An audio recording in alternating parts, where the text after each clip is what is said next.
my gaming room from one room to a, well, because I usually stream in a living room, and then my mother-in-law moved out, so I decided to take over her room as my new gaming room. So that's why I haven't streamed at all, Yeah. uh, to be able to move all my stuff there. I'm just waiting now for the internet guy to come because the plug-in, I guess, thing for the internet's not working, so a technician has to basically check it out and fix it. Yep. Once they get that situated and get everything else on my desk, because I have literally the bare minimum on my desk. All right, cool. I'm live. So, Yeah, let me refresh. There we go. so get all your curse words out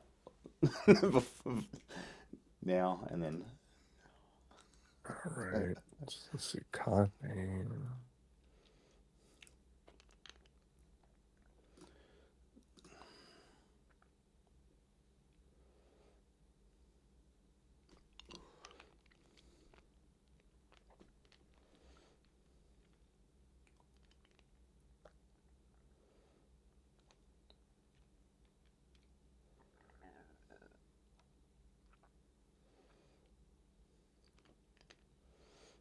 Okay, let's see. All right. It shows I have the stream on the thing. hmm All right. Oh, I didn't hear your voice go through. Hmm. Oh, really? What we can do is I can just download the stream at the end and then send it to you.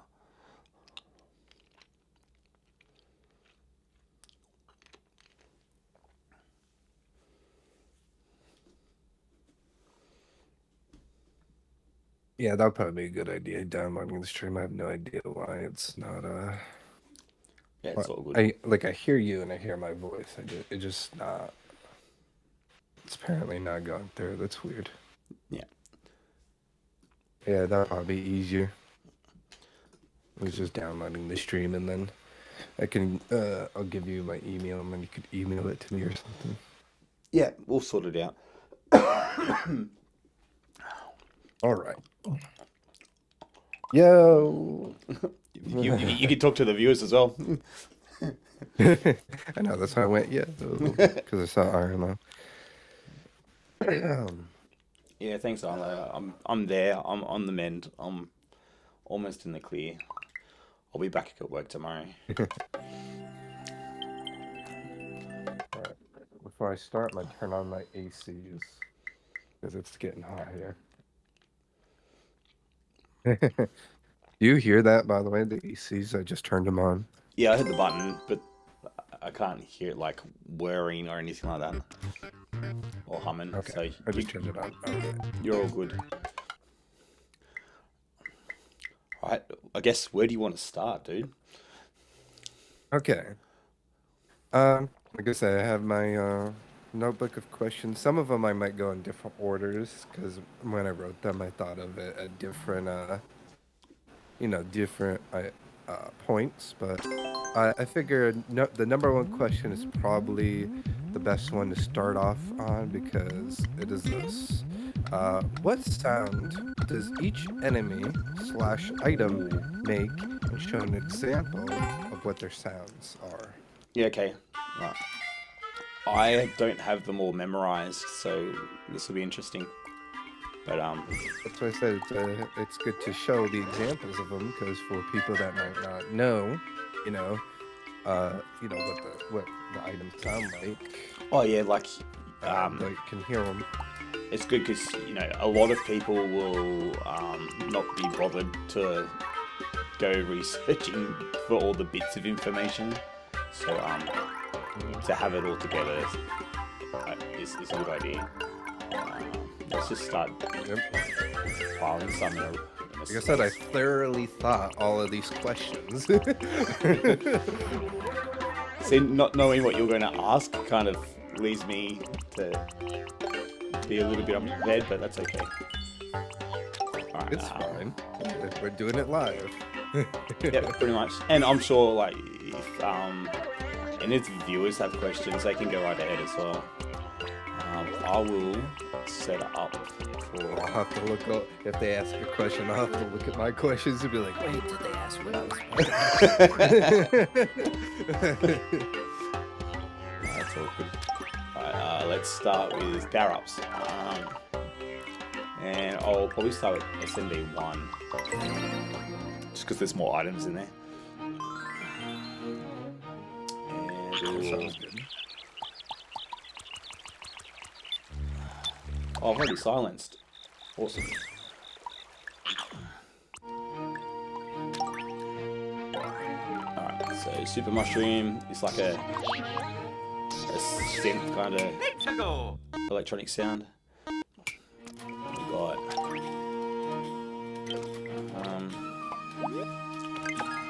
so it's a trumpet, or like a brass instrument. That's it for those. Got Fire Flower, which is like a wind instrument, but it's like only short, it doesn't hold down the note. Super Ball Flower is kind of like an organ. So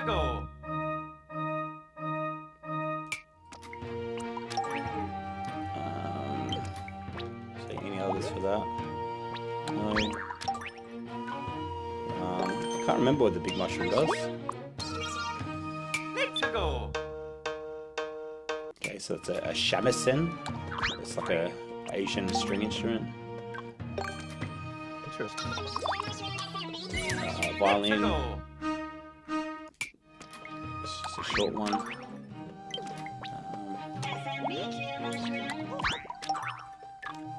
Star is like a xylophone.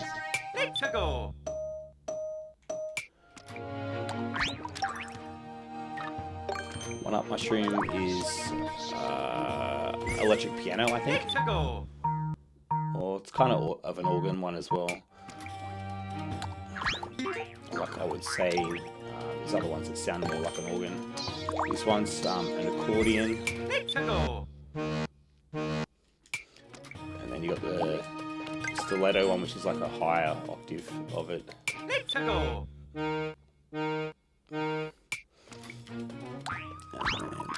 What else we got? Coins.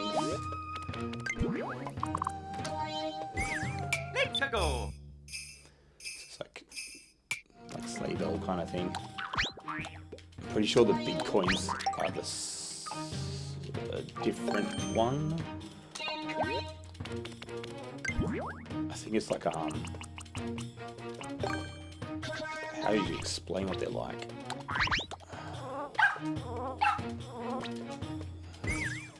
It's like those chimes that you hear people run their fingers down or whatever. The 10 coin, 30 and 50 are all the same, they don't change. Good information to know.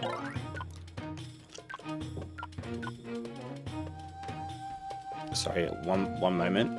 I'll be right back.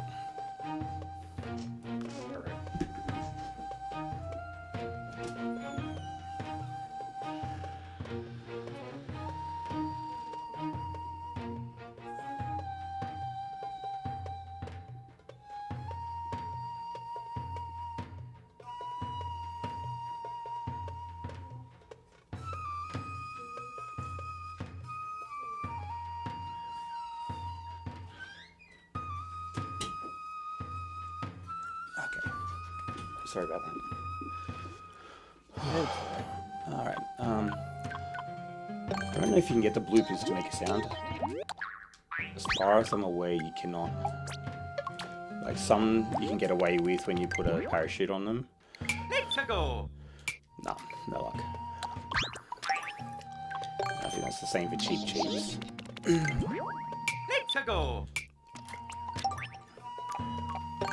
Goomba is a piano.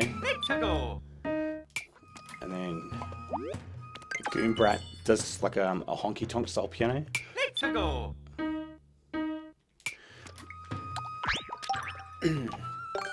Koopa Trooper. So green one is like a muted marimba. Like it doesn't ring out that much. And then the red ones ring out more.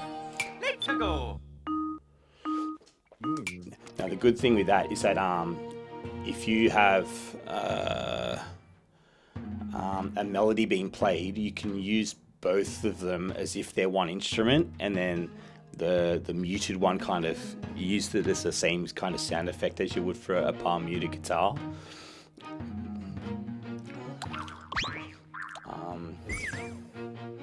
Just trying to think of an example for that. I'll come back to it. We'll get through these first.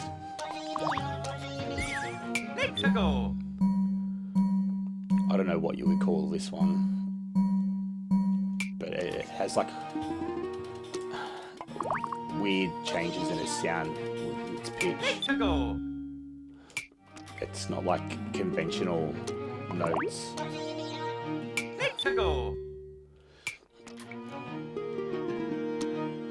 They could probably be used in a certain way, I bet, though, for a song.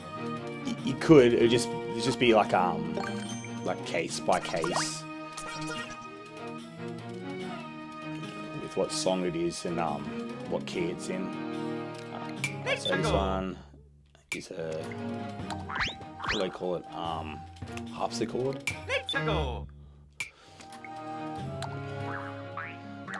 then the blue one doesn't have a sound change, so that doesn't matter. Spiny is a trumpet.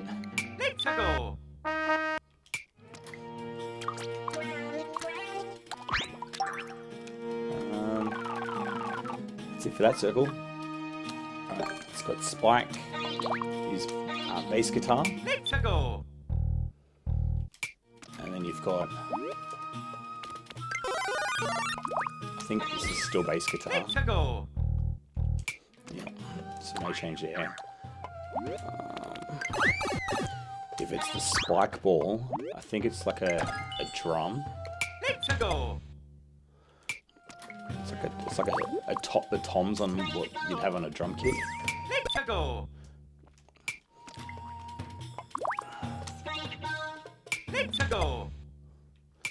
I don't know if snowballs are different.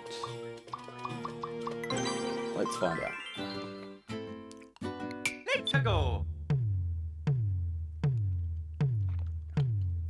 Slightly different, but the good thing is they don't break as easy.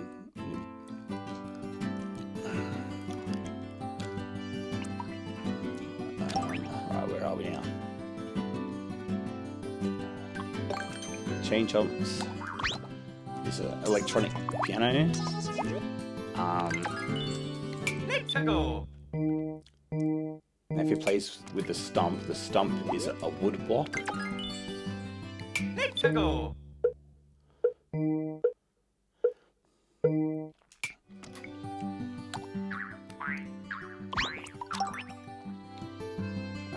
We've got Hammer Bro is electric guitar.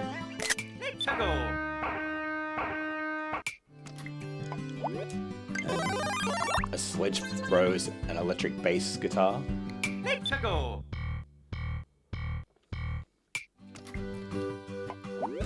cool, all the differences that these enemies are making. Rocky Ranch is, I think, a banjo.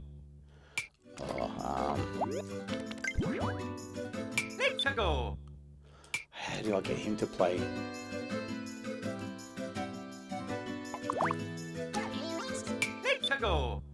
I can't remember how I get him to play, if he just plays when he pops out. He doesn't.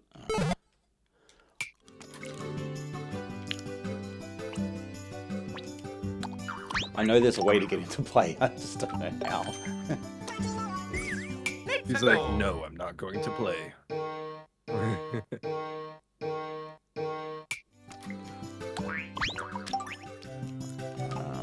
Thwomp is like a taiko drum.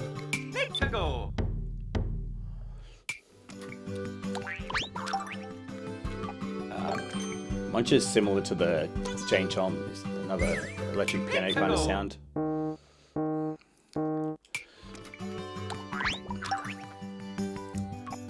Piranha plant is this one's a plucked violin. And then this one is a bowed violin.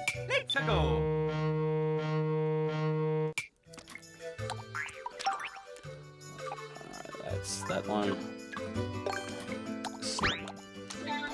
A pokey. Let's find out.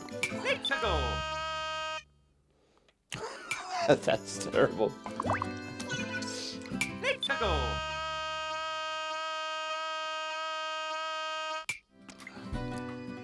It's like a weird harmonica kind of sound. I don't know if he changes with the area that it's in as well. Does too. So this is like just a normal guitar. Oh, nice. So Kamek is like it's like a choir voice.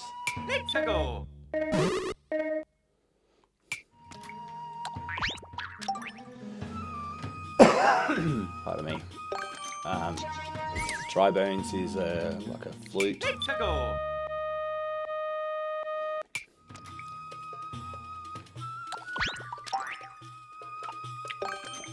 Bomb is an orchestra hit like you get in the old style keyboards.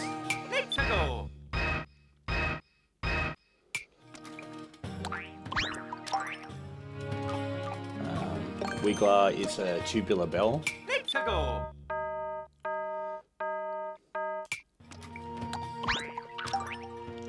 Alright, can't do anything with those. Cooper Clown Car plays chords, I think. It's like a synth chord in there.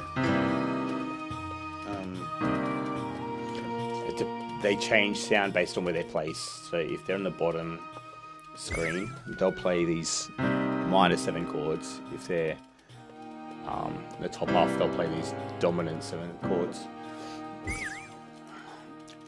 And there's another instrument that does something similar to that, which is the blue necker.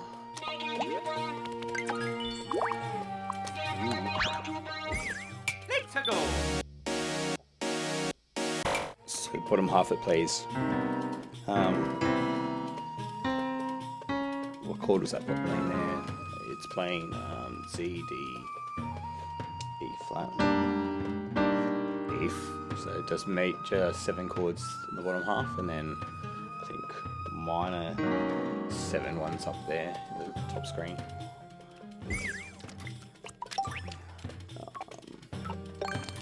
Also, I'll finish off the Coopers. So this one is like a synth lead. And then the pink mecha is a synth bass.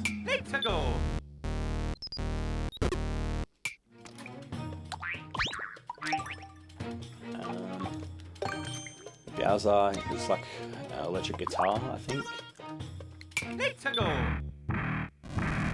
It's just very low down there. We sound better up here.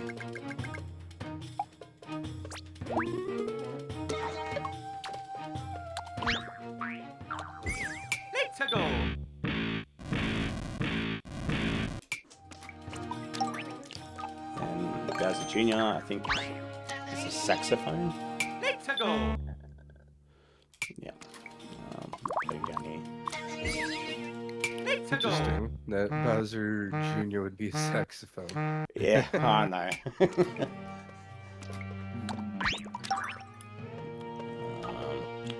Boom Boom does like it's like this big drum hit. Oh wait, he's doing something different there. No, I mixed up with someone else. Okay, so this is like another brass instrument. Probably like a French horn.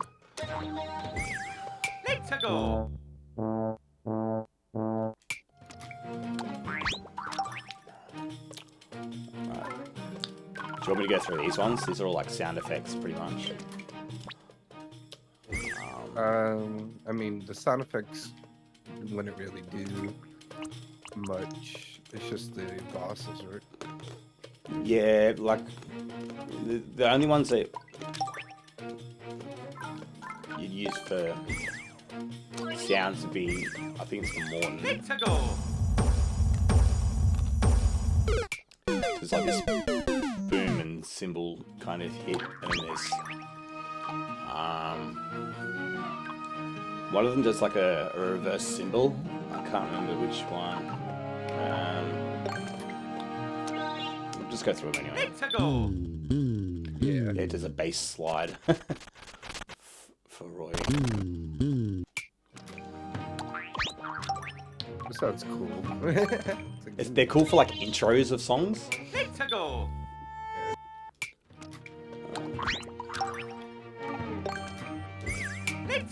Oops. I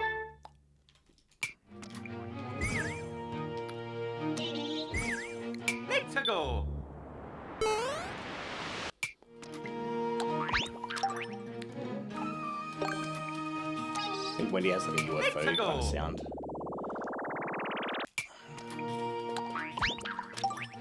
I think I remember one of them had a hello. Yeah, that's Lemmy.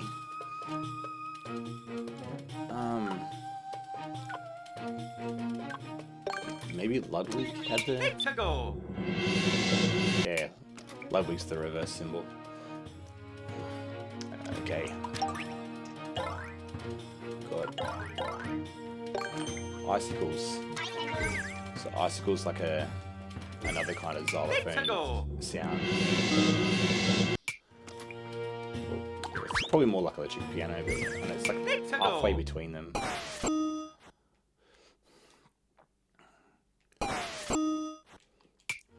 The trouble with those is you have to be scrolling underneath them at the right time for the music to play correctly. So you got to be careful with using those. Oh. Bill's Blaster is like a kind of like a tom drum.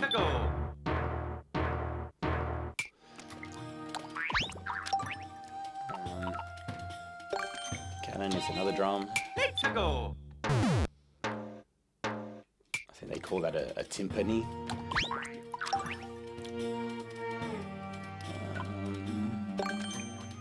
I don't know if Twister's... No, there's nothing for Twister.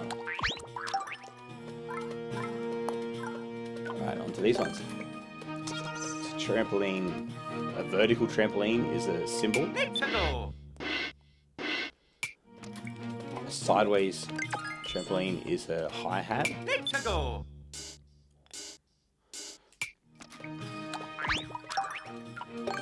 Pow is a kick drum.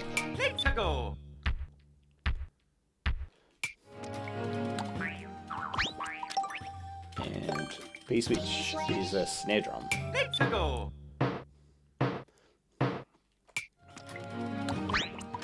Anything else? I think that's everything. Nice. All right. All right. So that is the first question then. So let's. All right. So gonna go to the next one then. We know semi-solids change their sound, but does the theme and style do as well for it? For the sounds or not? Okay, let's go somewhere that has a different sound. So there's only really one that changes the sound, which is underground in Super Mario World. It has a like a reverb kind of effect on it, and like you're saying with the semi-solids, they only really change how quickly something's played. So there's a semi-solid here, and it will make this star play half a tile sooner than where its position is. It doesn't change the sound. And then there's some other issues that you can run along with, like this star, for example. Because the star likes to jump, it messes with the semi-solid and then doesn't play at the right time. It just bounces out the way. So you can only really use a semi-solid setup with a star when it falls. I'll play this kind of start in a different mode. So let's change it to ground, and then we can hear the difference. Let's go.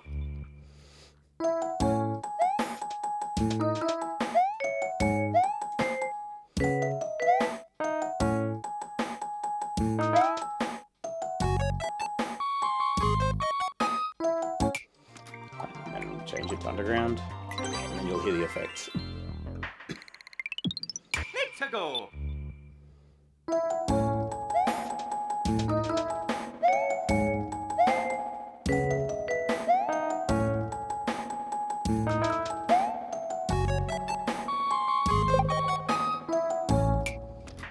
Yeah, you can hear like the notes ring out with that kind of echoey sound. Yeah. That's crazy.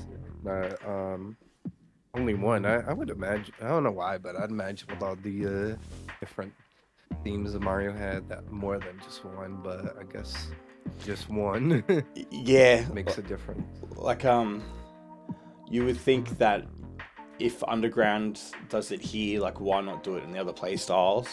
Because it would open a lot more options.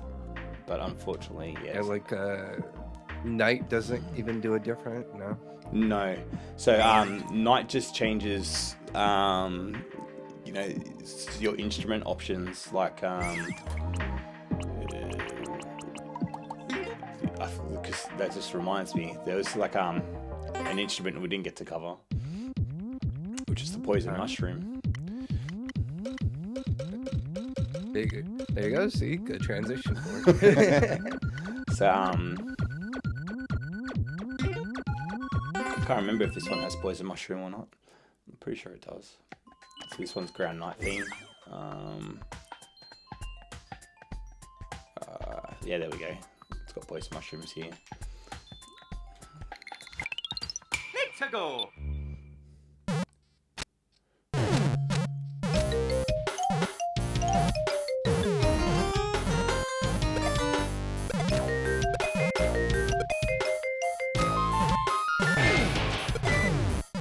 It's kind of hard to hear it. I might just place it over here or something.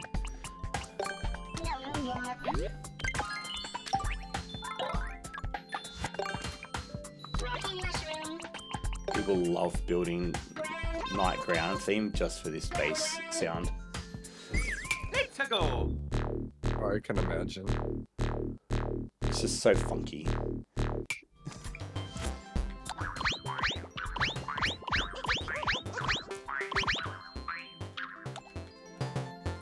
Right.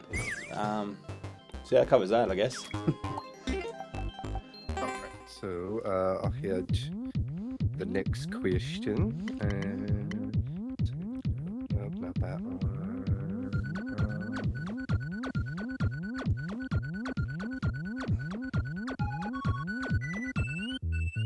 Alright, we'll do this one here. Where the item or enemy is placed also makes a different sound as well, right? Where it's placed makes a different sound. Yes and no. I'm trying to think of a level that's got something like that to show. Okay. So because just as a general thing, where are we? Let's find a bit of blank space. And I think I've still got the overlay for this as well. So, where's my overlay? That's not it. Notes. Okay, so the different note block heights is going to get you a different pitch for your notes. There's only a handful that will have some special attributes attached to them. So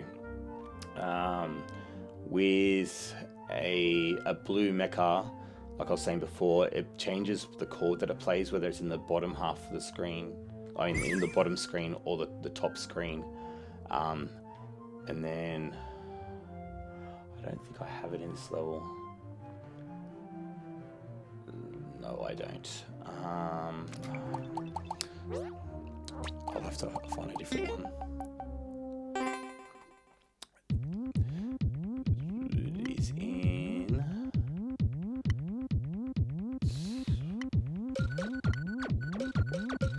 this one.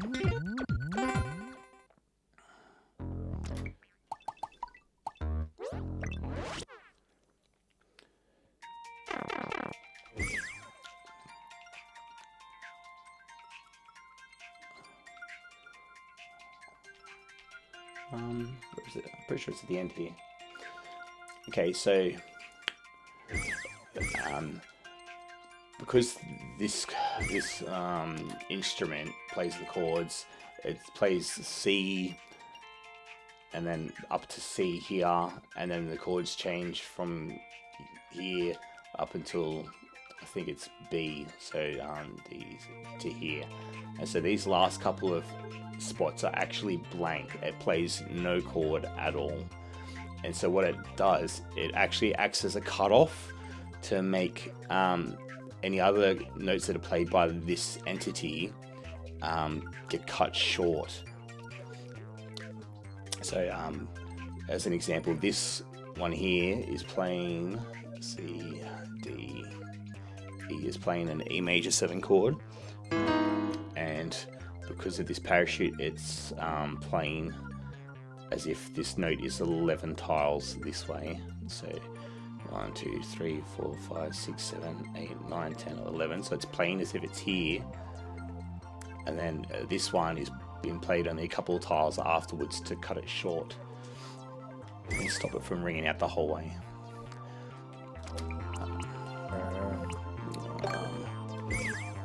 I'll try and make an example. It's going to delete 2 entities so I can play it over here.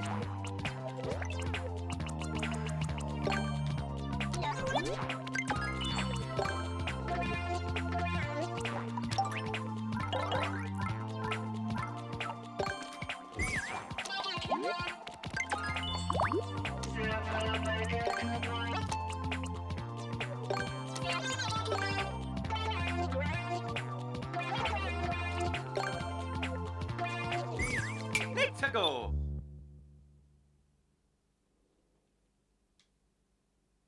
Wow, I can't hear anything. Oh no. What's going on there?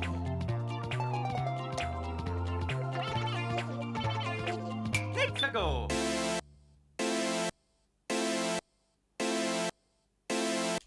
I'm going to make this guy hit more often so he can... Let's go. You can hear it getting cut out.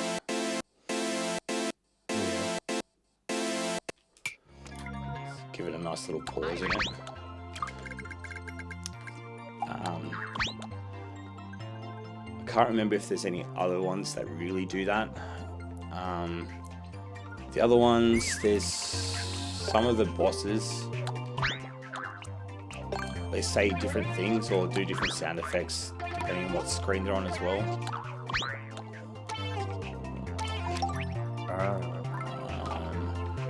Like which one was the one that says hello? I think it's Lemmy.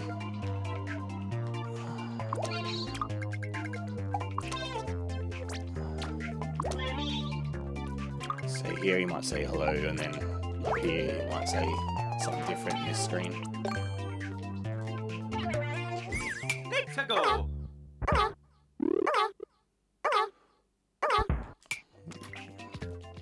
thought he did.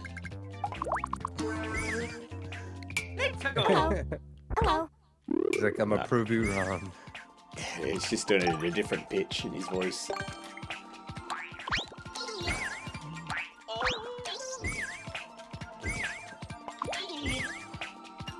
Let's go. No, he's the same. Um,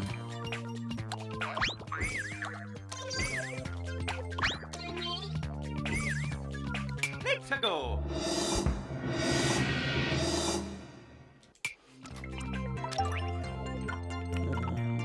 Morton doesn't change.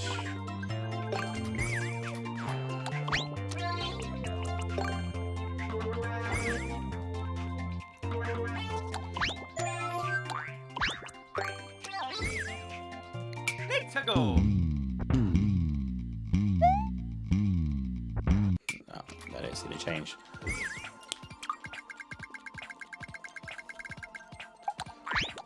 Well, so I'm getting night theme mixed up with the heights, but I'm just trying to think of what else changes besides pitch.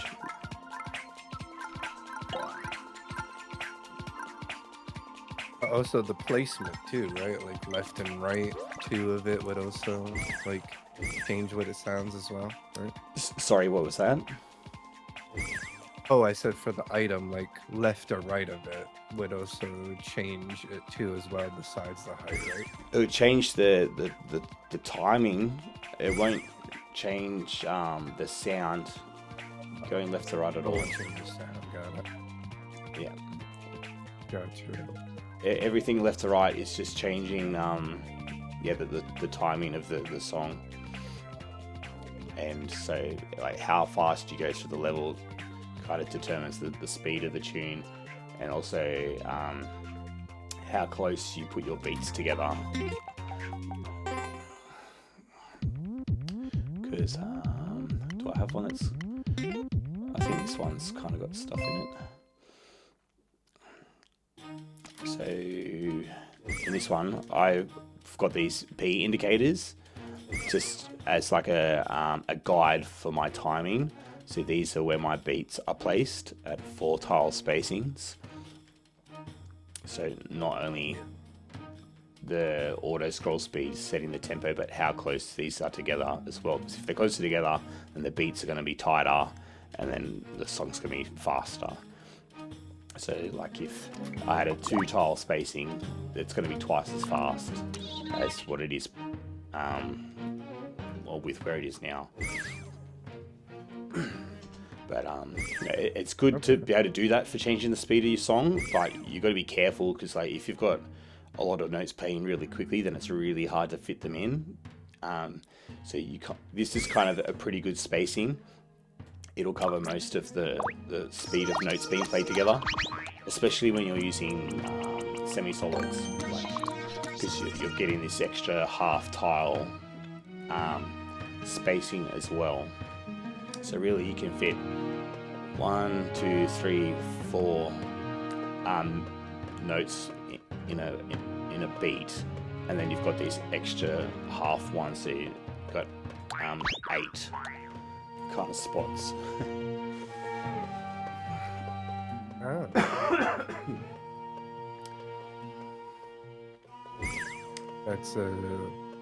That's good to know. Yeah, because like if some people want to have a slower song, they could just change how fast the auto scroll is. Let's go. But you can also just increase your spacing. See, the music's like really slow now for the drums that I have set up. Yeah. But the other thing with scrolling through the stage too fast is that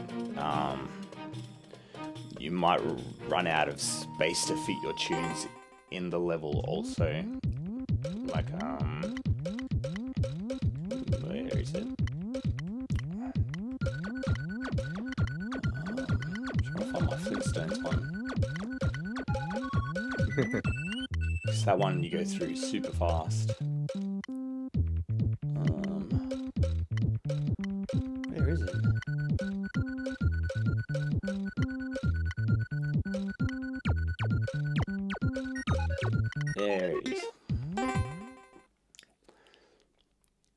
because this one's so fast, writing the shell, the spacing is 6 tiles spacing instead of 4, and it's really hard to, like, I've only got enough space for 4 bars of music to be able to fit in the level, and then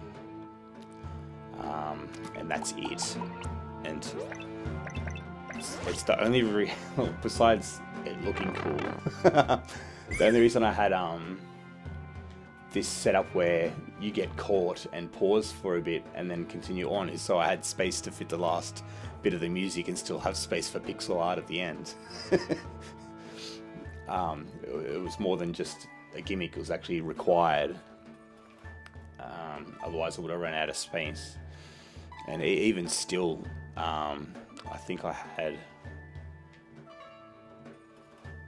Oh, no, I only had a couple of notes on parachutes at the end. Sometimes, like, I have to fit a lot of notes on parachutes at the end to make sure that they still fit in this side of the screen instead of into this area. But, I'm sure you might have questions about offsetting notes.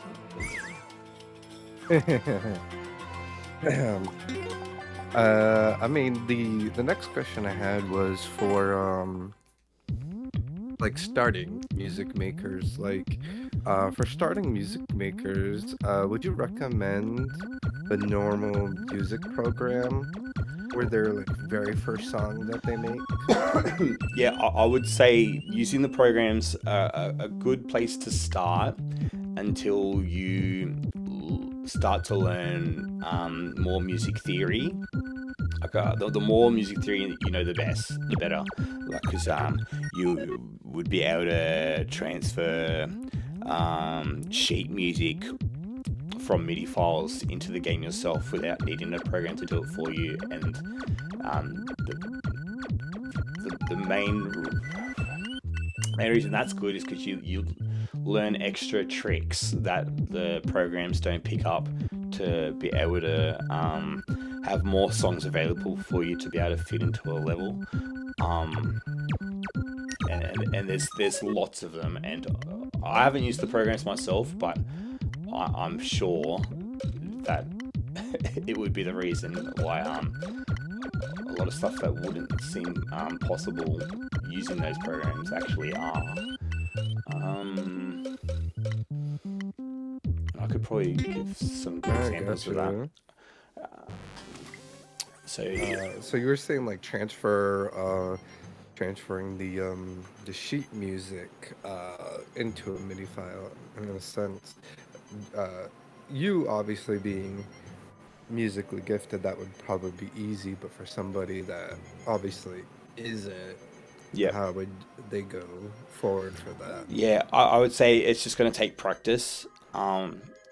Like building it with the programs will be good to kind of get your head around the notes on screen and getting used to the placement of them. So you're kind of learning as you're building, and that's probably going to be a good start. And then I would say that if you want to start having more options available to you as to what's possible to build, that it would require more of a music theory knowledge. The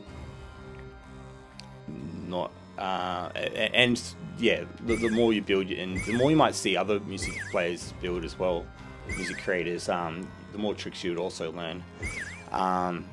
In Team Music's Discord, Composers Discord, and a couple of others, there's some reference material for using the programs and for doing some of these tricks that I'll mention. But yeah, I'll quickly show this while I'm here. Actually, so this is a song, and it's got the entire verse of a tune in there. So it's got most times when you build an overworld and subworld, you only have space for about 4 bars of music from a verse and a chorus. This one has enough space to fit an entire verse. Oh wow! And the intro.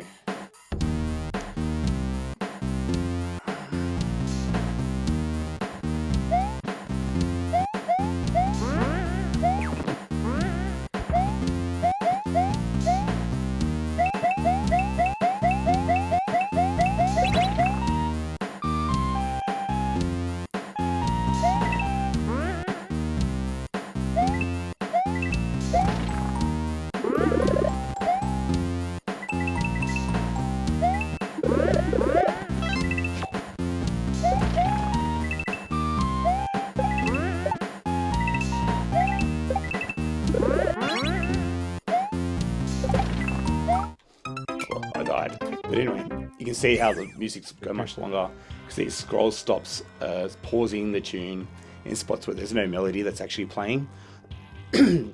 So because there's no scrolling happening, you're saving heaps of space to add more of the tune in. Programs and any of the music programs that you would use would have never thought to use a scroll stop to save space for fitting more music in. It's just, yeah, I think that's a pretty good example to show where it would not know one of those tricks. I'm just trying to think of Well, talking about tricks, I was gonna say for those music makers who want to be more advanced, do you want to show some more tricks and stuff that maybe the program wouldn't show? Yep, for sure.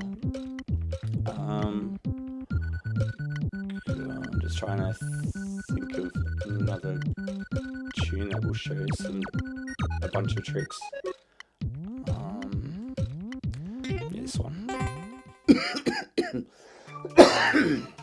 Because I don't know if it has it for note placement. Toilet paper. So what? I saw a toilet paper thumb art. I said that was funny. Oh, okay. Yeah. For your 7-1. Yeah. That's Quadradium's level. So yeah, these piranha plants, they fall slow, and because of that, like normally, for offsetting notes to play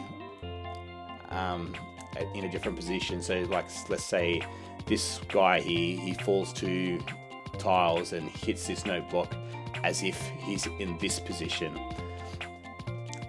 for cheetah scroll speed. This guy, because he falls slowly, he is offset by 4 tiles. So 1, 2, 3, 4. So this note is actually being played as if it's in this position with the piranha plant sitting on the note like that. But because of that property, you wouldn't have that as a typical setup for building a music level using a program. And another one is this one. So this is an entity saving setup where this poison mushroom's coming over and striking this note block as if it's being played. I think it's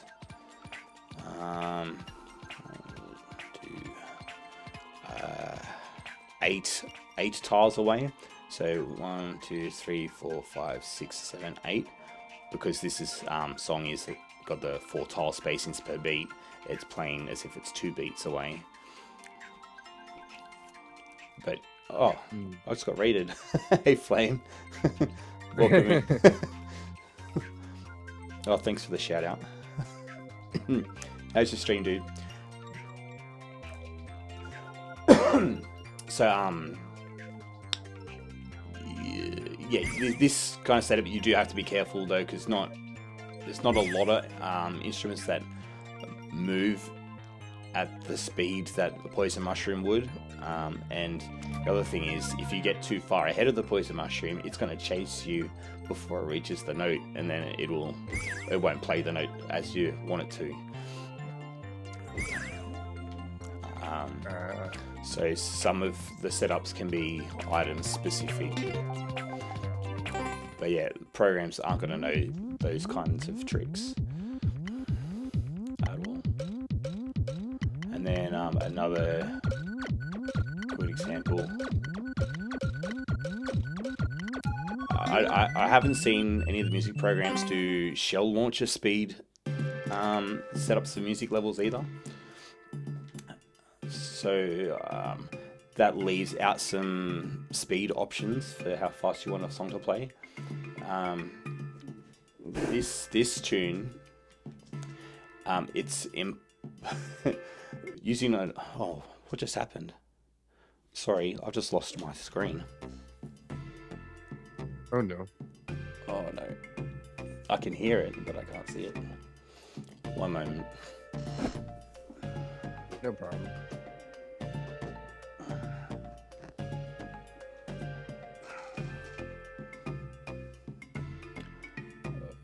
Why is it doing this? I'm just going to have to pull the switch out and put it back in.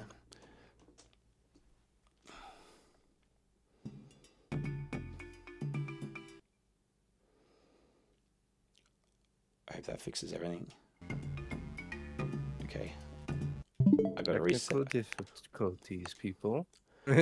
Yeah. Okay, my controller's still working. That's good. That's a win.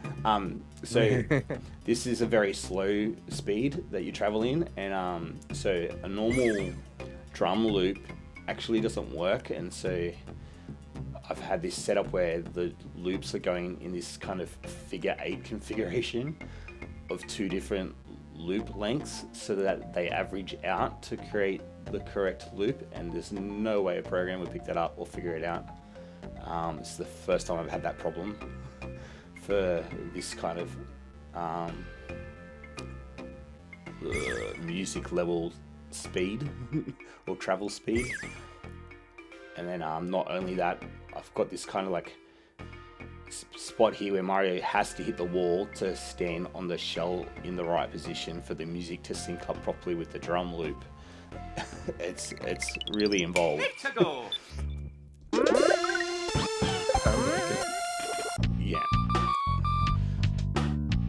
Like if I walk my character forward, it's going to go out of sync just a bit.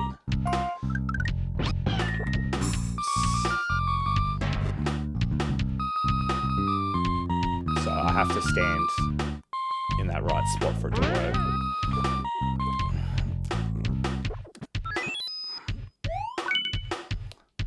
So yeah, it's just all these little bits of knowledge that come together from experience that are going to help you do things that the programs would never show you. Gotcha. Another one is what's called I like to call it note squeezing. I'm just trying to see if I've got an example in this level.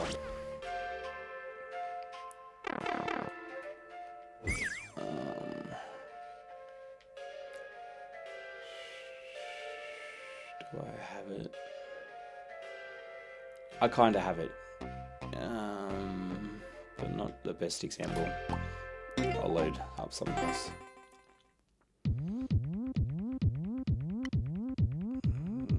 Does this one have it?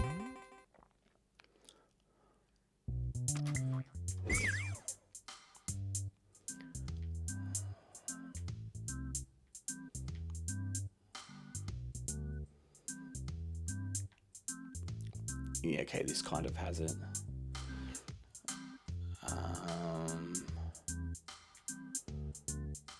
Just trying to find a good example in this.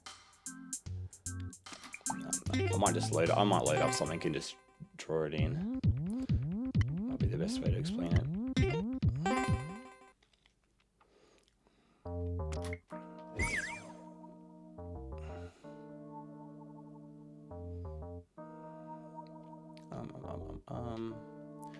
I'll just draw it in. Okay. So what happens is you'll get a note that you'll place in your level for argument's sake here, and then you have another note that you want to place 3 tiles higher. And you want both notes to play at the same time.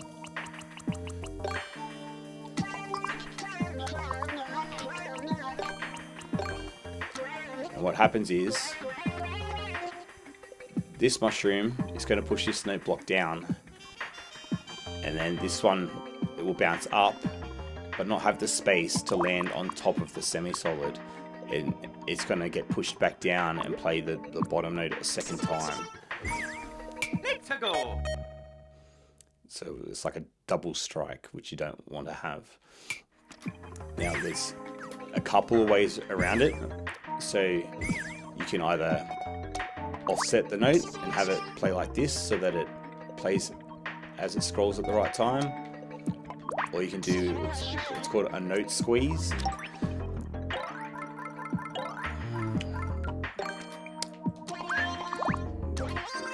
Where you force this mushroom down past the note block so that it doesn't interact with this at all. It gets moved out the way.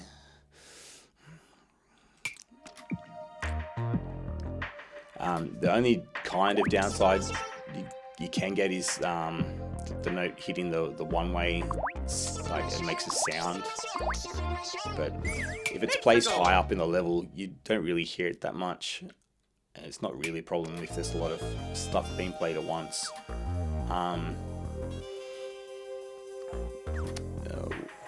What else can I really... Can kind of be helped use for some other setups for doing for letting this guy, play it. If there's another note down here that you want it to play to save entities, you can kind of do that. You get some items that kind of don't move because they don't travel anywhere. They just move up and down, so it'll just get stuck.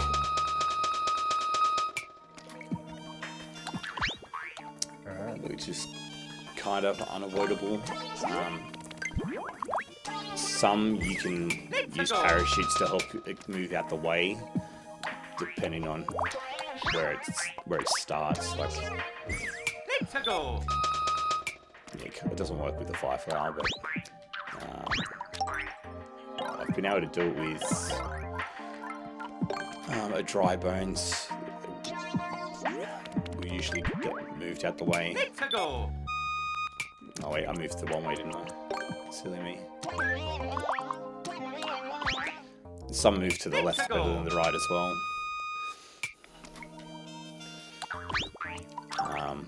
And then there's this other way where you can kind of pinch them out the way instead of having them get pushed downwards. So this guy usually likes to walk to the left, so I'm hoping that it'll like jump him up to the left that way. And then he misses getting pushed down by this mushroom also. But yeah, I don't think music programs will have those kind of tricks in mind for entity movement.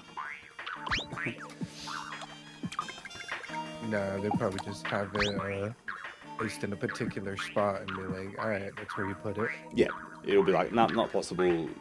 I have to place it in a different way that may not be as useful or takes up more real estate for other instruments to add or whatever. Yeah.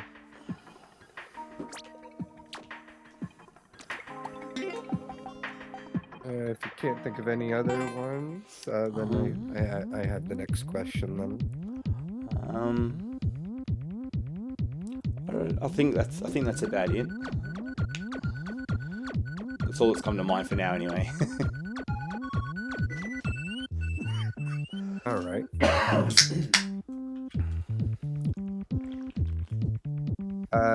Do you know of any good or any programs at all that could turn, let's say, MP3 files into MIDI files if, let's say, a person can't find a MIDI file of it? I've never really needed to use one, so none really come to mind for me. At the moment, I know that there's like the technology with music and audio editing. There's like these things called stem splitters. So what it does is it gets a music piece and can separate the audio file into its different instrument tracks. So drums, vocals, guitar, bass kind of thing. And it's getting pretty good at it. And what's great there is that there's already kind of technology for being able to convert audio track off an instrument and create it into MIDI files like you've just mentioned with the MP3s.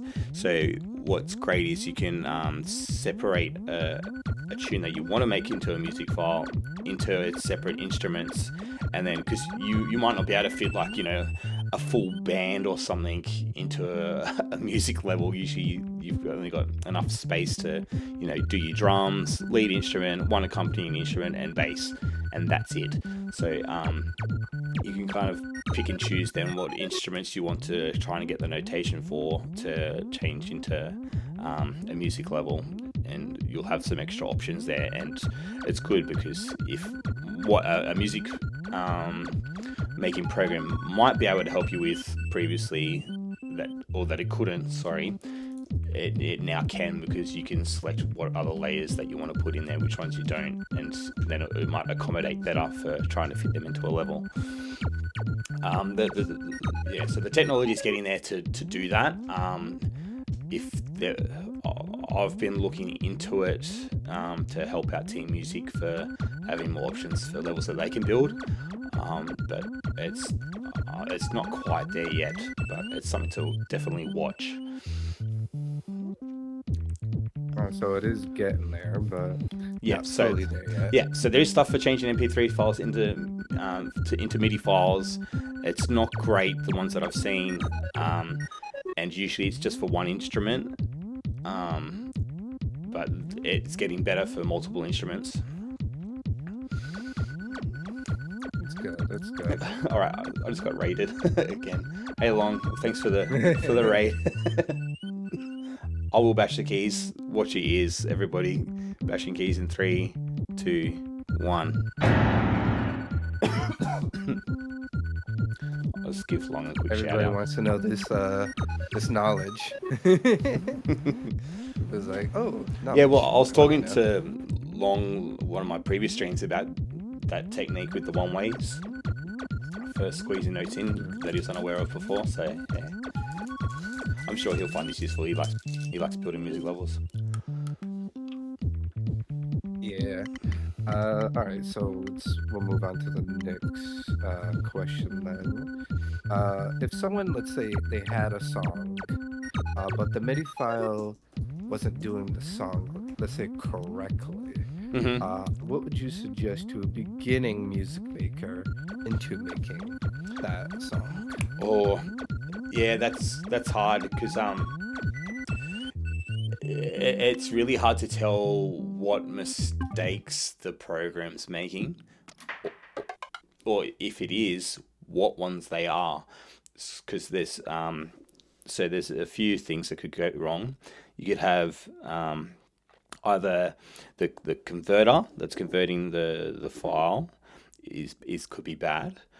The second thing is that the person who, if it's just a MIDI file that someone's created as a fan of the artist, that might not have good music skills or a good musical ear to begin with, might do a bad translation themselves if they're not converting it from us, converting an MP3 or something to a MIDI file. If they're just doing it themselves by ear, they might have their own human error and just have a spit out a bad version of the tune. So yeah, there's kind of two big red flags, I guess, that could happen. But yeah, knowing the person building the music level, would have to be skilled enough to know what those errors are, just by having a good trained ear, really, or just being able to read the sheet music well enough to go, no, that doesn't look like how it should.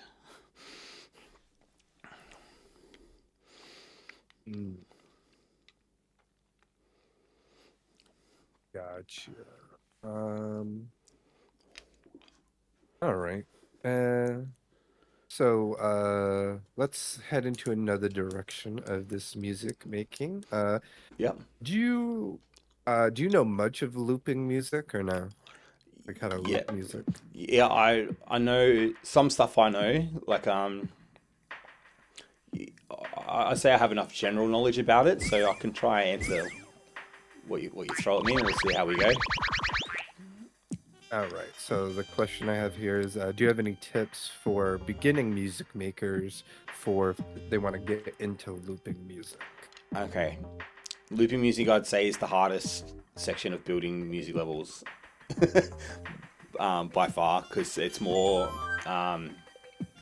mathematically involved. So you've either got to be A, really good at the maths, or B, really good at listening and doing a lot of trial and error to be able to get it correct. Like most of the loops that I tend to do are for drums. I don't usually like to do it for music. And the ones that I do for music, I will have in the first screen so that it's instant load. Because you can load music either horizontally as well as the screen scrolls, and then you've got to calculate the screen scrolling speed in with your music notes getting delivered to the looping track correctly. And then it gets even harder again when you go into vertical loop music with vertical load. And that's because of a few things. So yeah, instant load's definitely the best way to start, I would say, for short loops. Doing long loops can get pretty crazy. It's really hard to see what's going on for this level. I'll show one that's got one that's more easily readable.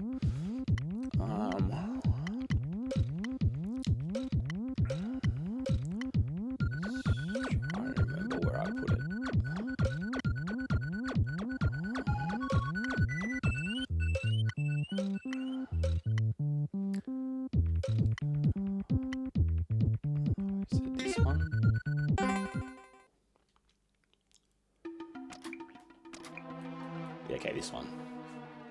So this one, I've got my drum tracks over here. So you've got my hi-hat over here, snare drum, kick drum, and this section here is my music loop, and it's auto loaded or instant loaded over here. With loading notes in, you've got the starting screen plus 3 tiles to be instant loaded in. This one's got an extra 6 that I needed to instant load in. So what I've done is I've got this door that I enter, and then I've gained extra loading space by having the music load from this position, because I've gained extra tiles this way as well as in this direction. I'm just trying to think of. I don't think I've got any songs actually that have horizontal loading to really show. I do have a vertical load one. I'll just kind of play this tune from here. Yeah, because that's usually what people do looping on anyway, isn't it? Like a vertical level, right? Most will do horizontal.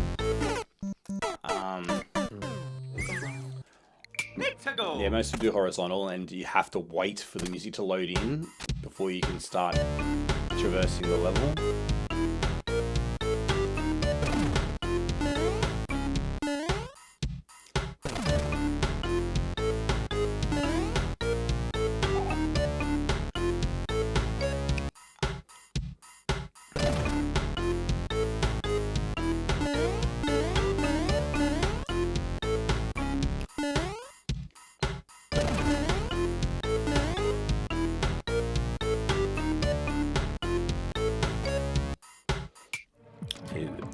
Yeah, you can see it's good having that instant load loop going. Means that you've got all this real estate for actually building gameplay.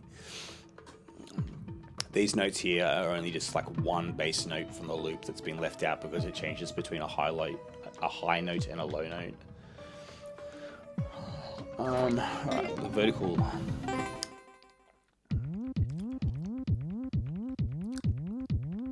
Long saying, in his opinion, the order of difficulty is horizontal load, instant load, and vertical. Yeah, instant's kind of limited in the amount of notes you can put in. Horizontal's a little bit more difficult for timing, and then I would say the vertical loading is definitely the hardest for timing and space. Where are we? I'm looking for Belly of the Beast.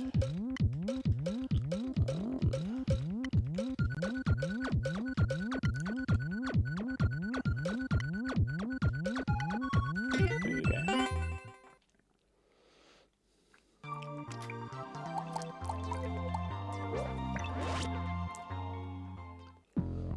Okay, so vertical loading, you only get 16 tiles, I think, to the left and right to load in your notes.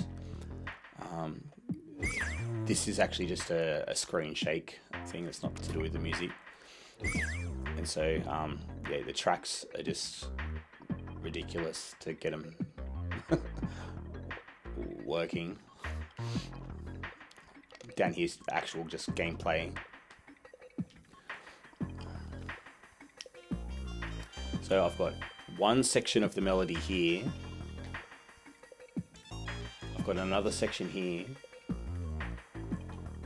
I thought I had 3 sections. 1, 2, 3. 3. So I've got the melody broken up into 3 sections to fit all the melody in. They're all got different loop shapes, but all the same loop length to be able to play together properly. This is my drum setup. Very simple one. This guy's just doing a sound effect to make it sound like the boss is doing stuff down below. And then this is the bass kind of sound. But yeah, because what usually for looping music, they break the tracks up into 3 sections. So these tracks where the note blocks initially come from are called your syncing tracks. So they're changed in length in different positions to make sure they all line up on this track correctly. So they're all getting called by this, which is called your delivery track. And so that sends all the synchronized note blocks. Well, this is a second delivery track, and then sends it to what's called the looping track. So the looping track actually is the bit that goes round and round and round and just has the melody play in its proper loop in the correct loop length.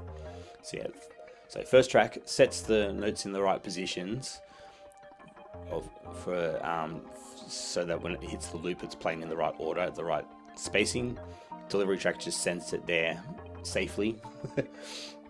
Because trying to make sure that, you know, all these sections of notes aren't crossing over into other tracks can be very, very tough. And the reason why it's all up in this top half area is to help with synchronizing. Usually when notes are synchronized, it's best for them to have the same falling speed, which is what's called terminal velocity, which is the falling distance of 8 tiles. And it just helps with synchronizing the music. It's not needed as much in horizontal load, because it works slightly different. But that's just another reason why this can be so tough. The other, and for those that don't know, like, do I have my notes? So these notes that you can see on my screen, they're true for the bottom 2 screens, and then the next 2, the pitches reset, and then the next 2 screens, the pitches reset again, and the next 2 screens, the pitches reset again, until you get to the top. So it's really hard to. That's why this also had to get split up, because I only had so much space I could fit the right notes at the right pitches to get played in this melody kind of instrument position. And you can see how, like, so I've got these notes here. I'll probably have like 2 screens of space. My next lot played in the right pitches again, and then, you know, the 2 screens of space again. It's just making sure that they're all in the right pairing of two screens, which also makes an added difficulty for getting the notes to play at the right time. It's just nuts. This was like one of my longer music builds, just because I wasn't used to building vertical loop music at the time, and yeah, just very involved. There are guides on how to do it, but it's a big read. It's a very big read. I can imagine. I can definitely imagine. Yeah. See how hard it is for. Well, like the people that the people that are credited for making it, there's a few of them. They made like this document, and it's like 100 pages or more of just how to do setups for globally loaded entities to make sure they don't despawn, and what works best for particular instruments and entities to not move. And then they've got stuff on tracks, track length, how they work, what's methods for helping them to sync up, and it's a troubleshooting, because I could explain some of the track length now probably to you if you want me to go through that. Just to give. It's really a 100-page document. That's crazy. Yeah. But they're like, we're going into some very in-depth detail. Yeah. I'm just trying to think of a good way to just go back into this, I guess. Yeah, just to compare, the document for Cheetah Scroll is 7 pages. Damn. So, okay. I'll just try and cover some of the basics for it, because otherwise we'll be here for too long and we'll get lost. Alright, so there's obviously your 3 different types of track that you have. Your vertical or horizontal, they don't change. Diagonal ones and your curved track. They're measured in units, which are called correction units. And then, so a straight piece of track is 21 units. A diagonal piece is 30 correction units. A curved track piece is 36 correction units. And then there's special rules for some of these as well, with how they're set up. I'm going to go to the subworld for this. And there's still some other like nuance with this that has been discovered, or that we just can't explain yet. This kind of stuff. So let's do one piece of track like this, and we will build same track.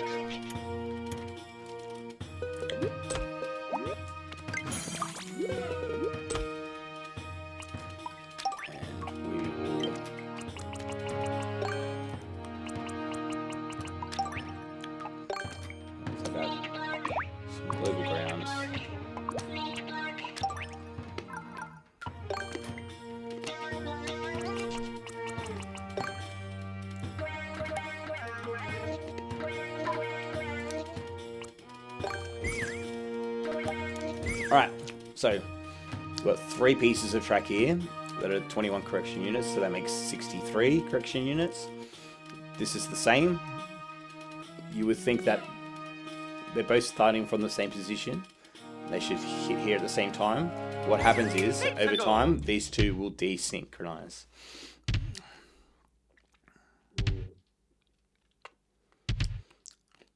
And it's because there's these special rules at play. So the right one's hitting faster. And that's because if you have 3 pieces of straight track in a row, it adds 1 extra correction unit. So This will be 64 correction units long. This one will be 63. And because it's going up and down again, it's double that, so that's why the difference is more noticeable each time it goes up and back. You get the same when you have, you get an extra correction unit when you have 6 diagonal track in a row. You will gain an extra correction unit. If you have what's called smooth track, where you have a curve goes smoothly into straight, then into another curve, you will gain an extra correction unit. If you have it set up like this, it won't have that correction unit added.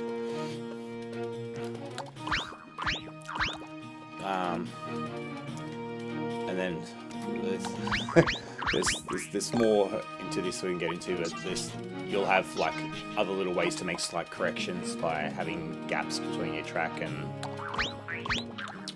all other stuff. But yeah, that's pretty much the gist of it. And yeah, people use these little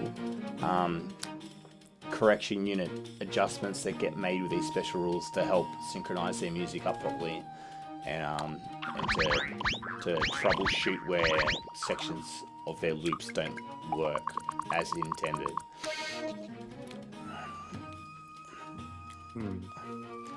Yeah, you should send me that 100-page thing so I could put it on the video if anyone was curious to know the information on that. Yeah. More about the vertical.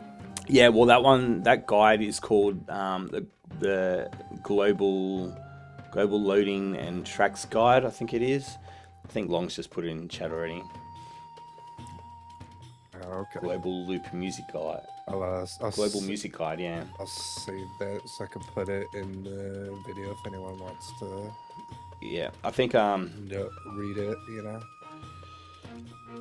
I can't remember his username exactly. SMM Piano. I think it was 600 or 660. I can't remember his username off by heart. He's making a Music Maker document also at the moment. He's compiling stuff. So I don't know if his stuff's going to include the Global Music Guide as well or not, but yeah, that'll be worth checking out when it's finished. Because as far as I know, there's like snippets of threads from Discords and stuff where it has guides for doing like the offsets for notes and like little tricks for making music work in levels, but not really like a comprehensive guide of all these little things. Yeah. Oh yeah, you were talking about that earlier. I remember about offsetting notes. If you want to head back to that. Yeah. The next question I had was more about looping, but that'd probably be too much because it was like if you had any advanced looping tricks. Yeah. That you can know or share. Yeah, like I can go into basics. Like this is a typical setup for cheetah auto scroll speed. It's having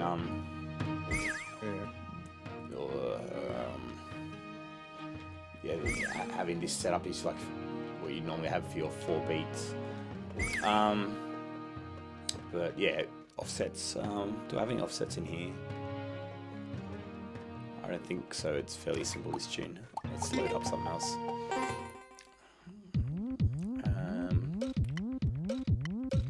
I know that the one I uploaded recently definitely has them. Where is it?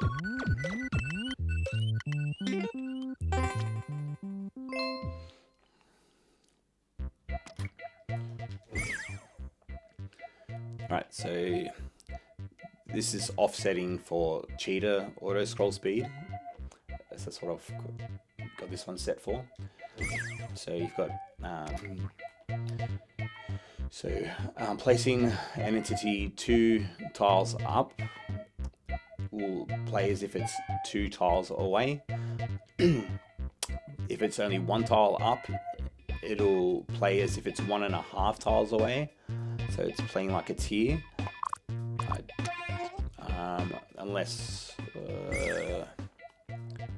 just trying to think of one where I've got a semi-solid in the way.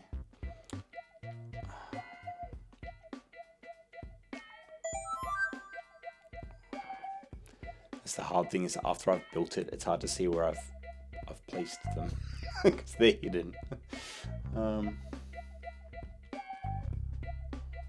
Like, no one must know my secrets.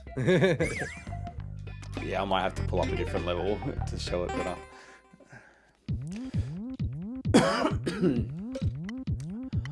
I only started doing it for aesthetics in the levels.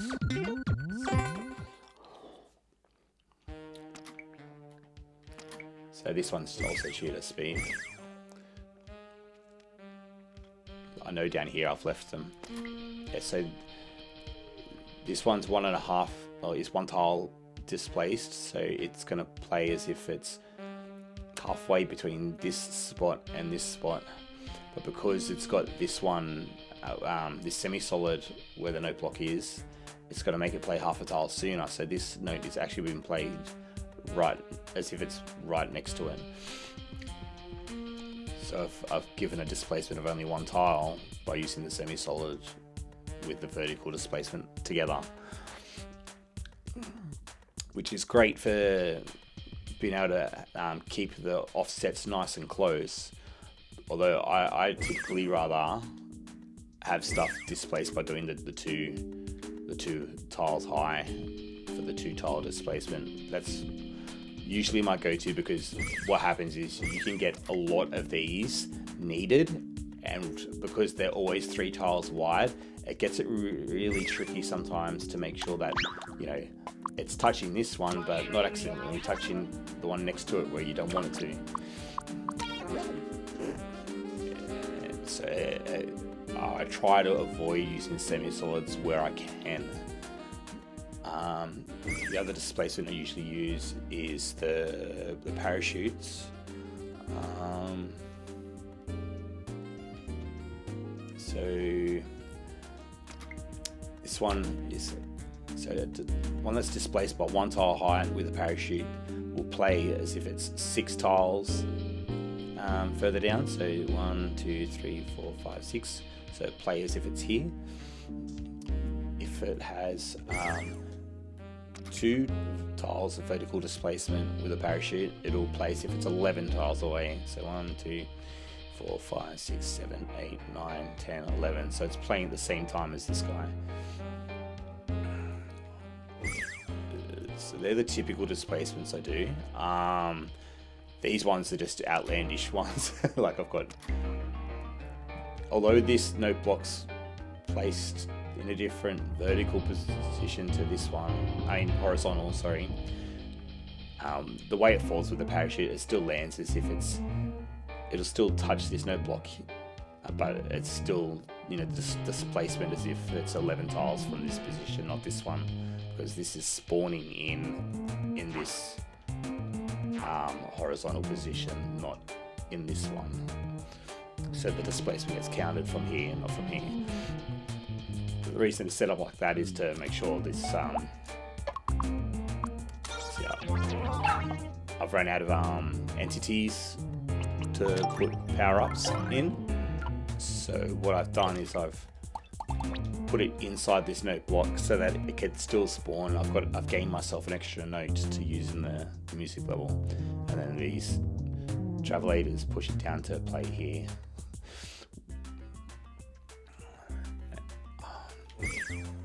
This is another little entity saving trick. I think I've got some other entity saving tricks in here too. I've got this guy is bouncing up of this snow block, hitting the roof here, and then landing on this one with a semi-solid there, so that it is playing as if I think it's 3 tiles away. So from this spot, so 1, 2, 3, so a beat away from this one. I think I've done that in a couple of spots. I've done it here as well. And then else I got for entity saving? These ones have no semi-solids to stop them. They just keep going up and down. The time it matches the speed of the tune well enough and for it to despawn when I want it to. I don't know if they start at the same time, because like these ones here, I think kind of start early, but I've already got, you know, the snare drum being played over here. I just wanted to make sure that the loop started at the right time so that they despawn when I need it to change for the drum beat. You'll hear it. Let's go.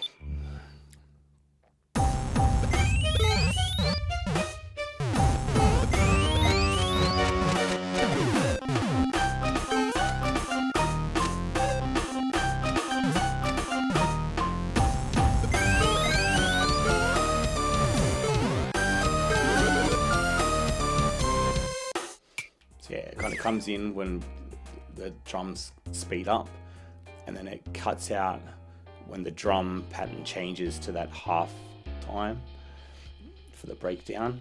And that's why I've got like this long delivery track for the drums to kick in that slow, heavy section at the right time.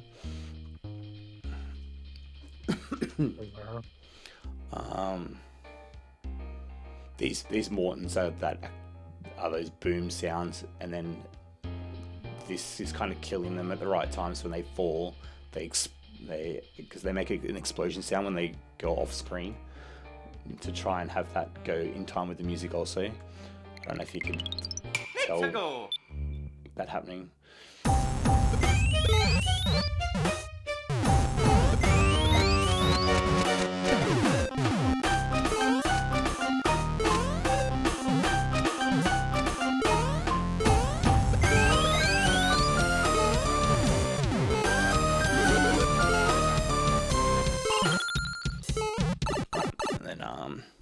Some other kind of similar stuff going on here.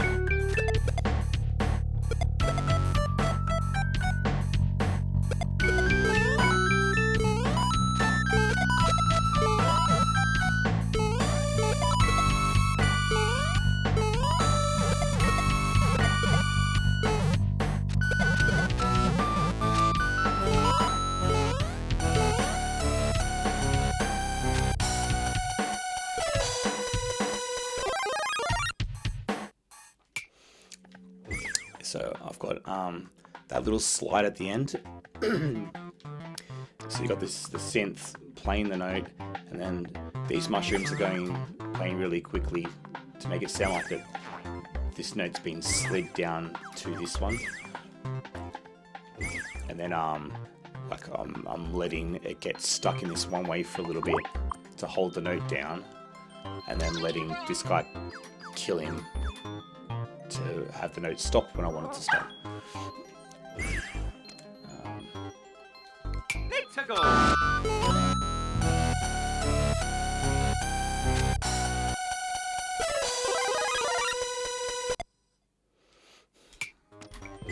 And then what else we got? We got the bass guitar.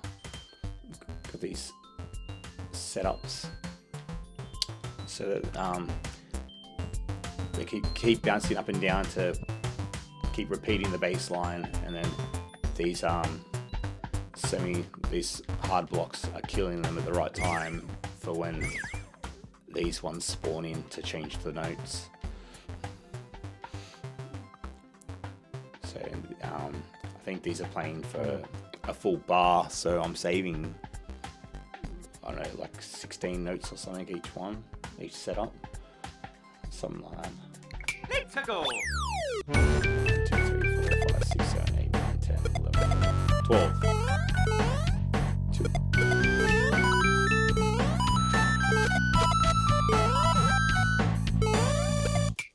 So yeah, I'm using 3 entities to play 12 notes.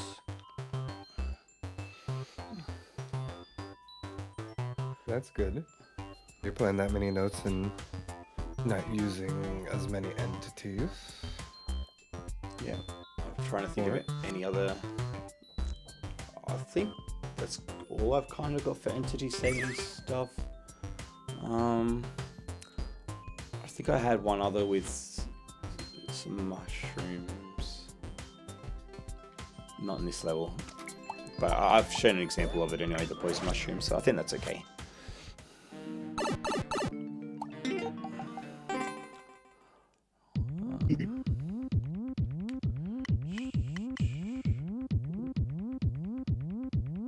This one? It wasn't this one.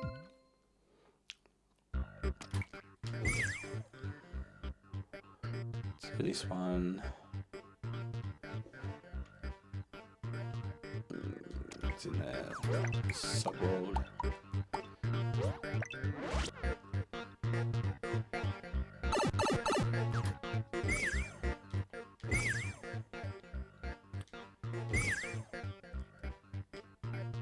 Yeah, here we go.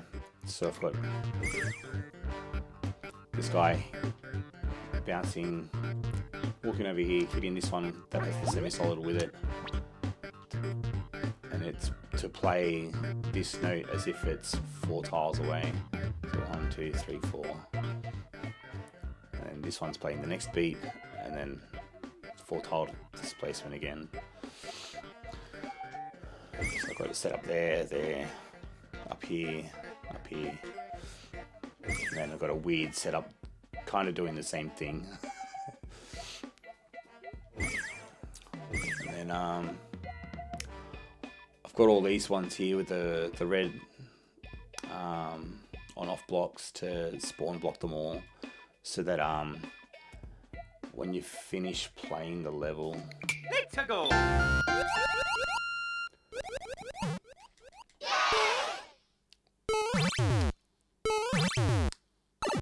you can come through here to the end. Is it the ending?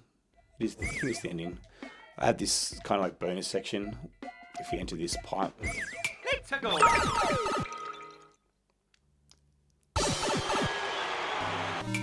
you don't like, 'cause these all these notes are inside the spawn range of that extra 3 tiles from your screen. So if you come out here and didn't have these, all these notes would play still. You don't want to hear them when you're in a bonus area.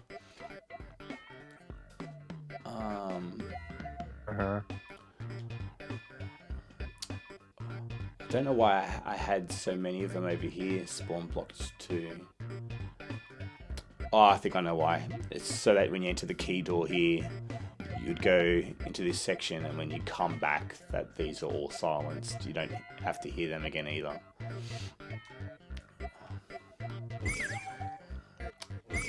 But you can not only do it to, you can do it to turn off enemies for your tune, so that it can have the song evolve as it's playing. I have a really good example of that too. Yeah, I was gonna also ask if you add like the in-game sound effects, you know, like the pig oink or whatever, Yep. to a music note, it wouldn't change it, right? It wouldn't somehow give that sound as well, or would it? Nah. Or, It doesn't change the sound. Like if it's there, it'll play the sound effect, but it won't change the instrument or anything. So okay, so do like what, the instrument and the sound effects basically? yeah, pretty much.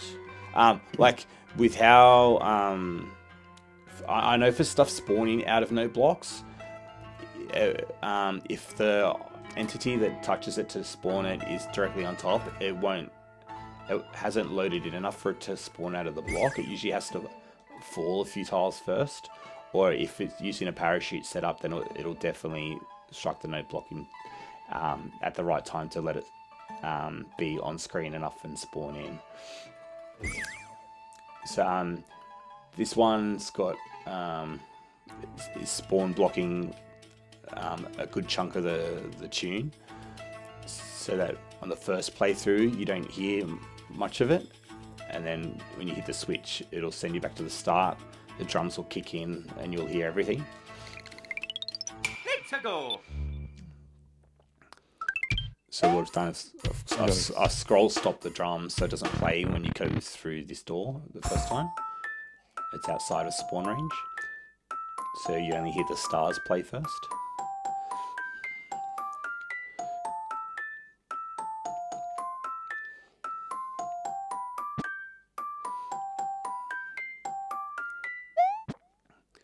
So now this will unspawn block them, and everything will come through.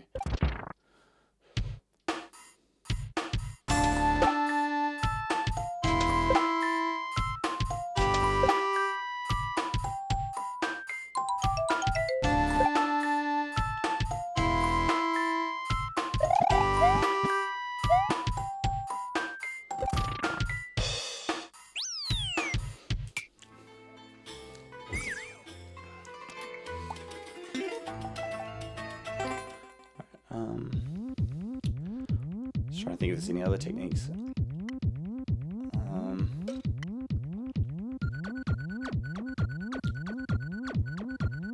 I think that's about it that I can think of at the moment.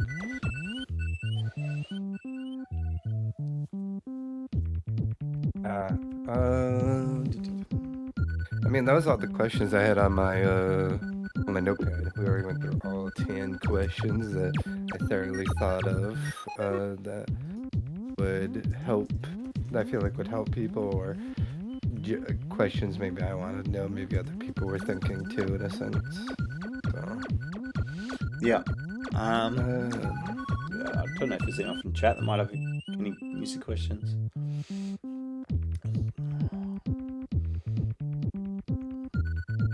I don't think I've got many people viewing at the moment, so there might not be anyone. Most people in my chat just like to just chill out and listen to some music. Sometimes they'll have questions when I'm building, but yeah. I mean, you heard the questions I've asked. Did you think of anything maybe I didn't cover that I'll just try to we think. could probably cover, or I can't. I think we've touched on most stuff. Yeah, I can't think of anything that's really missing. no? All You could tell I thought all of it very thoroughly. I was like, The only thing I could say would be for people like to, I guess if anyone is struggling, that most of the team music people are pretty good with answering questions and pointing people in the right direction if they get lost on anything. Especially like the last, I don't know, maybe 2 months, the group's been pretty active, and there's been some extra people that are mods now for judging levels and giving them difficulties, and yeah, just giving general help. So I'd say it'd be good for anyone that's curious just to join that Discord, really. And people like to post stuff on what they're working on, or if they get stuck, and the extra tips you get to pick up along the way just from reading the general chat could be like such good help in itself, not just the resources that are there. yeah, could probably definitely help some beginner people wanting to learn, or probably some advanced people that probably want to learn some stuff. Like you're pretty advanced, and you learned some stuff on looping that you probably didn't know before. Oh, like, yeah, if you go back to like my first level, like one of my first music levels, dude, it's so different. Like, I don't even know if I've like, besides even like the stuff from my super world is so different. Like this one, the second one from the super world, it's the quality of the builds is so different. Like I've just kind of put the entities where they fit. I've just done a general box to put them in. The only, like, this isn't even scroll stopped properly, so it looks terrible. The only thing going for it is kind of just the music. the drums is not looped, it's just in there. And the gimmick of dodging the mushrooms is probably the only saving grace. Is that it's cool that you don't touch them. But that's about it.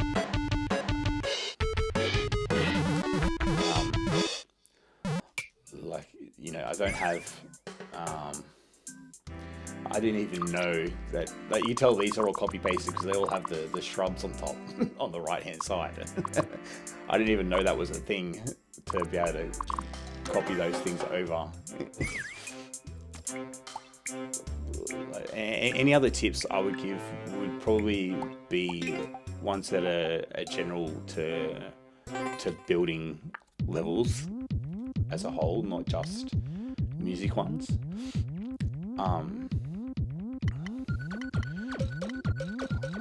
Which I guess is probably okay to touch on, considering like auto scroll levels aren't super popular. I guess people don't generally like playing auto scroll levels, and a lot of the trick is trying to keep the player in the right place to be able to read what's coming up.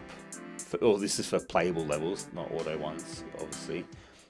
Yeah, to have the level be readable, have the player in the right position so they can see what's coming up, and it's doing the right indications. Like, it's really hard because I found indicating being really hard because I'm not a Kaizo player by nature, or a precision player or whatever, and music builders are kind of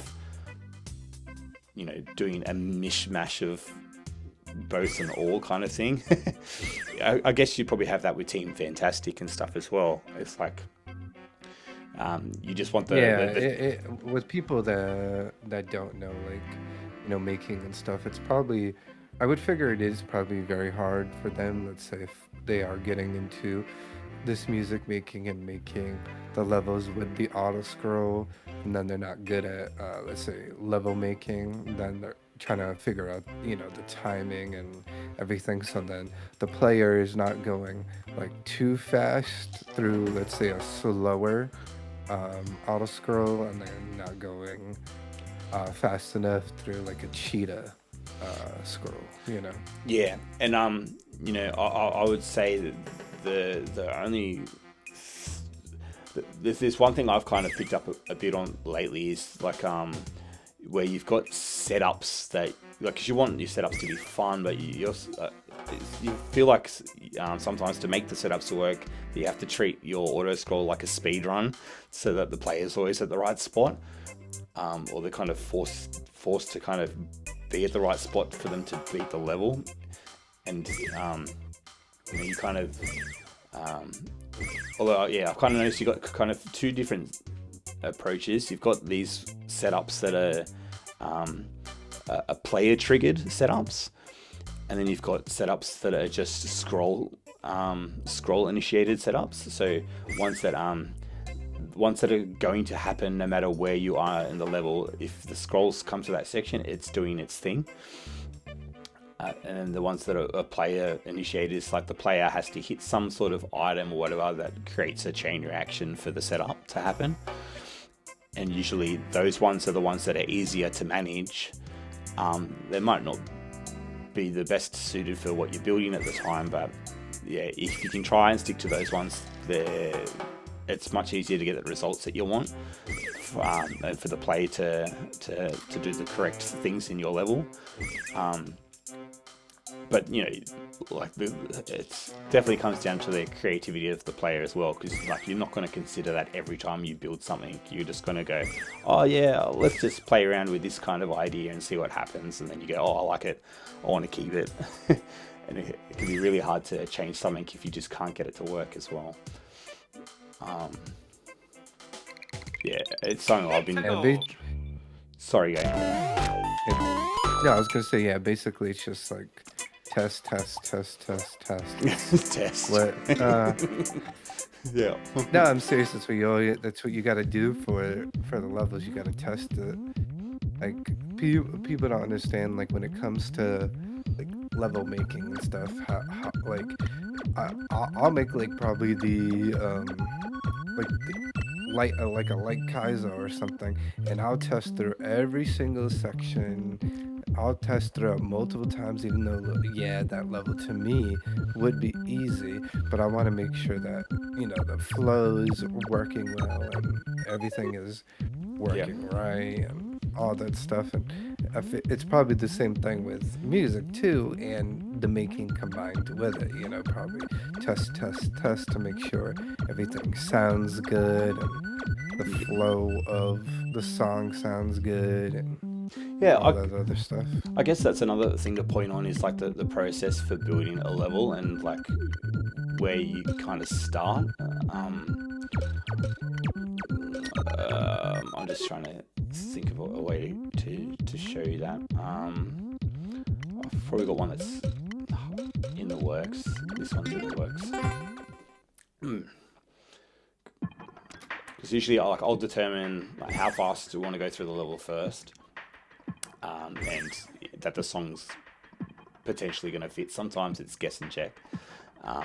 This one I wrote the music for, so it's a different story. But I will usually build like the melody first, the main melody, because it's going to change the most and take up the most screen space. So it kind of lets me know what else I'm going to fit in the tune. Usually the bass is the easiest one to fit in, so I'll put it in second. And then once I know that all fits in fine, then I can kind of see what space I've got left to try and fit either an accompaniment instrument or some chords or whatever if I can. And then I will for drums I'll usually just have the kick drum first when at the same time when I do the melody to make sure that the everything's on beat. And then once the other layers are in, then I will change the drums to be the actual drum beat, not just a straight 1, 2, 3, 4, to give the feel of the tune. Once that's all done for the section, then I will start to box the items in like this just to make the level look a bit cleaner, and so I know what kind of space I've got for fitting the play, like the playable sections of the level where they're going to fit and where my setups are going to be. And then after that I'll start putting in those setups, and then I'll start working on the aesthetics in that last.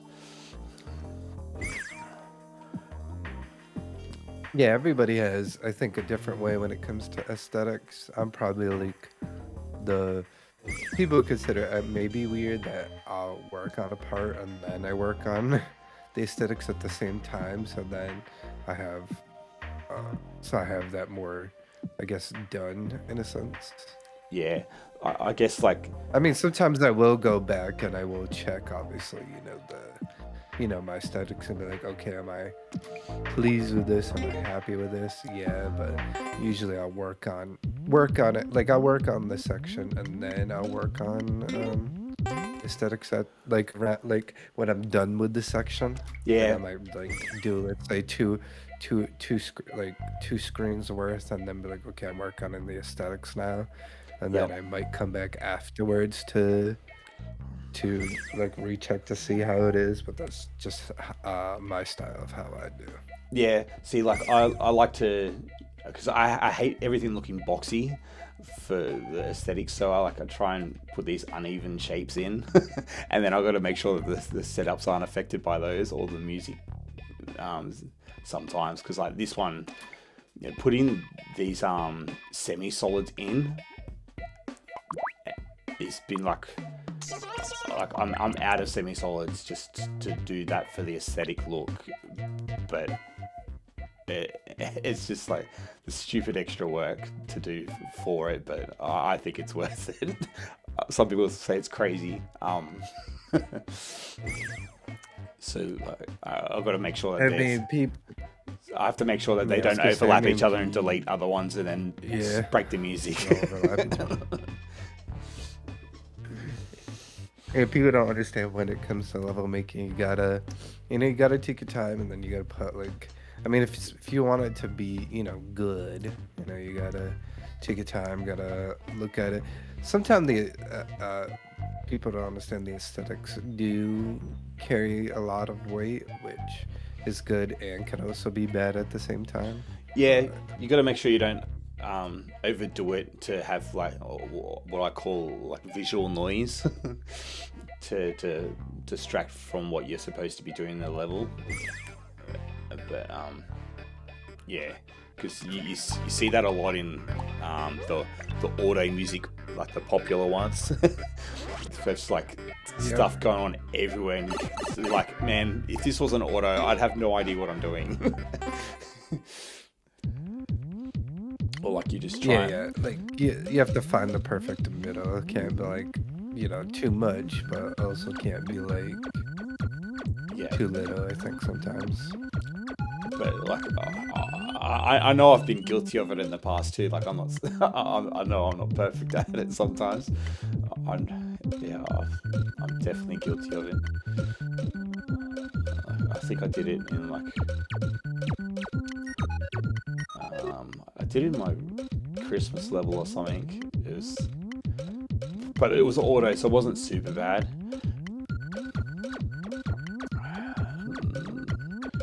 Jingle Bells is the other one. I can't even see where it is. No, don't worry about it. You blocked it out of your mind. I must have.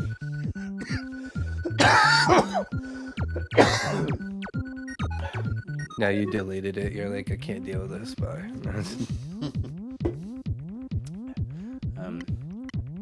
But yeah, playtest. The amount of stuff that still pops up after someone gets uploaded is ridiculous. I mean, it is important because, you don't want to be like, oh, I think this is going to sound right or flow right or whatever right, and then it's someone, like, you hear it back or play it back or whatever, and then you're like, wait, this is not correct. Well, like, even this one that I done recently, like, the bonus area is cheesable. I only realized today I didn't have any on playtest install either, which is my fault. But yeah, this spot here, they can actually hit the on-off switch if they can shoot 2 arrows on a bomb, and that's just barely, like, the bomb is there, and it's just like that. It's probably like just within the right pixel range for it to hit that switch. But it's been done.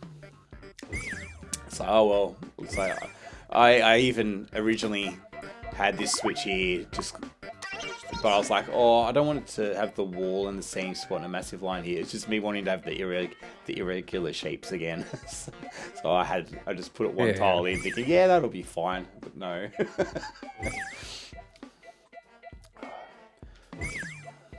And see that the aesthetic messed you up. Yep. Yeah, that's my own fault. You gotta be so careful. Hey, Long, you got any questions? Otherwise, I might wrap it up. Yeah, I feel like we've gone over pretty good. I feel like we've gone over like, pretty much. We gone over everything I wrote because of, like I said, I sat down and thought of questions, so went through all those 10. I even thought of an extra one with that building. Yeah. Building thing, and well, like, unless like I make like a music help desk stream, like a once a month thing or something, or every couple of months. I can come up with other stuff for it, or can like work through a build or something.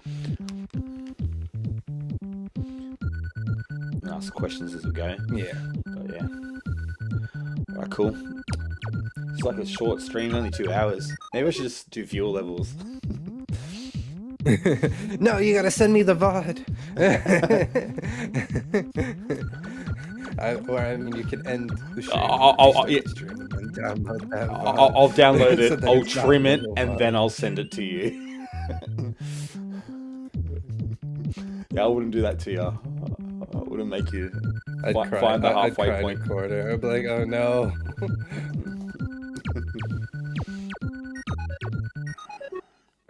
sending, DMing you my email so then you can send me the VOD. Alright, cool. Hey, Zamzam. Alright. Alright, well, this is good. I had a good time interviewing you. Yeah, thanks, dude. That's been good. Hopefully you liked those. You probably were surprised because, like, I know you had no idea those questions I thought of. No, I don't know what was Like, coming, so I was not prepared. that why you think I said in some of the questions I was like, show examples, because I figured that I'm Yep. like, he's probably not going to be prepared, but it'd be good that maybe other people might want to see examples.